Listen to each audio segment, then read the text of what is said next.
Hi everyone, welcome back to my channel. And if you're new here, my name is Tycho and I post YouTube videos about Amsterdam, the city where I'm born and raised. Where are we going? Amsterdam. Amsterdam it is. Clock's running, guys. Let's go.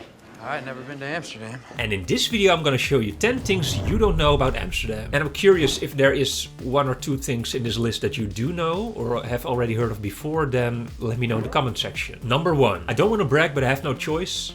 Amsterdam has more bridges than Venice. Amsterdam is often called the Venice of the North, with over 1,500 bridges, which is 3 times as much as Venice. And I'm talking about Venice, Italy, and not Venice, LA, Venice Beach, LA. If you're into it, I made a top 10 bridges about Amsterdam, which I'll link to right here and in the description down below. Number 2. Weed is not legal. Yes, this may come as a shock.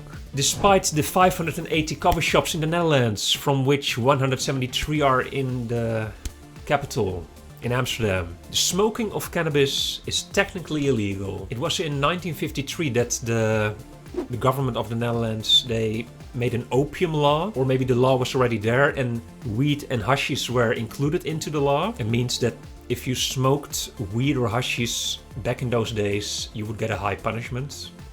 I have no idea what the punishment was, but I suppose money or washing someone's windows or brushing someone's horse. I mean, it's the 50s, right? Anyways, 20 years later, in the early 70s, the Netherlands was the first country in the world to decriminalize the smoking of cannabis. And it was since then that the first coffee shops arrived. And at the peak, it were like 400 coffee shops in Amsterdam. But now it's now it's just 173. Maybe now also because of the corona, a few of those coffee shops were shut down again. So since then, the smoking of weed is being tolerated by the tolerance policy. In the eyes of the law, it's still punishable, but for the last 50 years, everything was just good, mellow, very chill and relaxed. It's just that if there's, for example, a group of people causing a bit of trouble somewhere, that the police has this law as a backup, you know, if they're smoking weed, of course, they have this law as a backup, and, you know, they can do something about those troublesome tourists, which I'm not talking about you, also not about you in the back, but, you know, the other tourists. The rules are, you must be at least 18 years old. You're not allowed to carry more than 5 grams or 0.2 ounces. It should be all for personal use only, so you're not allowed to sell it to a coffee shop, for example.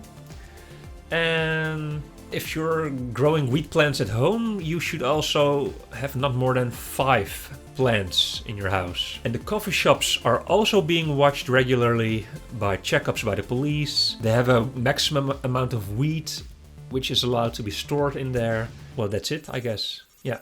And no hard drugs, of course. 3. Not every Amsterdammer smokes weed.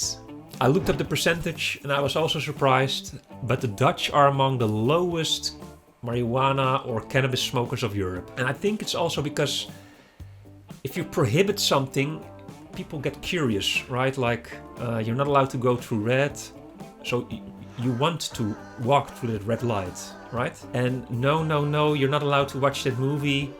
Well, then of course the kid wants to watch that movie. It wants to watch Jurassic Park. And I remember I also saw Jurassic Park before the age of 12, and I think it was 12 years and older here in the Netherlands. And yeah, I had some dreams about dinosaurs running after me. Well, to get back to the point, there are some groups which of course would like nothing more than to shut down those evil coffee shops. Political parties, Christian political parties, because of course it's a sin to smoke, I guess, I don't know. And there are also some criminal organizations which would benefit from it if it's illegal. I'm sure you can imagine. 4. Mokum. In Dutch, Mokum is a nickname for Amsterdam, which is sang in songs, or it's the name of someone's store, maybe it's the name of someone's cat. Anyways, it's a nickname. It comes from the Hebrew word makan, which means place or city. In the Dutch Jewish language of the past, cities were often referred to as the first letter of the Hebrew alphabet. Amsterdam was called Mokum Olef, or City A. And cities like Rotterdam, Berlin, or other cities which I will pop up on the screen right now, they all were called Mokum, blah blah blah. Ultimately, the name Mokum only remained for Amsterdam. Number 5. Amsterdam was built around a dam. Yes. And this dam eventually transformed into a square, or it evolved, not transformed, it evolved into a square. And it is now the main square of the city, in the center of the city. And I also made a short video about Dam Square, which I'll link to right here and down in the description below. The only floating flower market of the world is right here in Amsterdam. It is at the beginning of the SINGEL canal, or at the end, depending on how you look at it. And since 1862, the market has been there. And it evokes the feeling of the old days of when the flowers were daily supplied by boat. And yes, it all sounds very picturesque and beautiful, but in my opinion, well, I personally don't like the flower market that much. And you can see now in the B-roll, it's all very closed, it's pretty small, and it's not open at all. And probably it's hard, but I don't know, maybe in the back they could make some transparent windows or something that it would be more open and you would really feel like you're on a boat, because now, you know, when you visit this flower market, it's just, yeah, it's not one of my recommendations. It's mainly a market consisting of dried tulip bulbs, which you can take home and grow yourself. And besides this floating flower market, there's also a floating cat shelter, number 7, which is coincidentally in the same canal, the SINGEL canal. And I also made a video about the SINGEL. I'm gonna link it up everywhere. I'm gonna link all my videos. Anyways, this is the only floating cat shelter in the world, and it's right there in the same canal at the opposite side of the flower market, so at the other end or beginning. And it has been there since 1968. You can visit it for free between 1 p.m. and 3 p.m. But I heard that the cats are very happy with donations. Yes. People live in those houses. Number 8. Often tourists behave like it's an amusement park.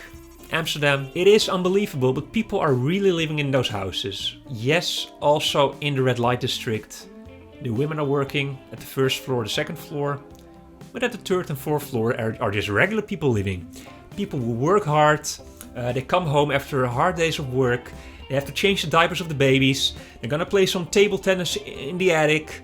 They're gonna watch the latest episode of Stranger Things.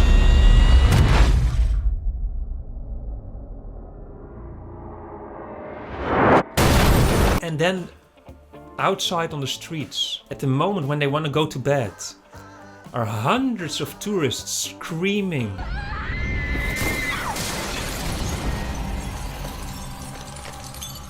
But yes, okay, I guess when you're gonna live in the center, you can expect that to happen. Number 9.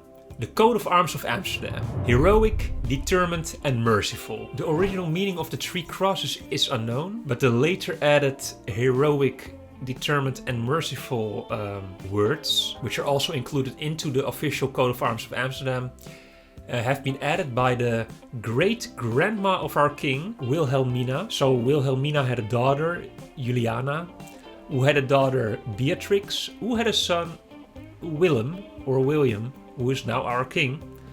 And he again has 3 daughters. So, yeah, Wilhelmina later gave these words to Amsterdam because there was the February strike in World War II, in which the people were having a strike against the Jewish people being deported, etc. If you're interested in more information about this, I can make a video about it, but just let me know in the comment section. And number 10, last and maybe even least in this list, is that the Rijksmuseum is the only museum in the world to feature an internal bike path. So yes, there's a bike path going through the museum. It's like a tunnel. Right now you see some shots.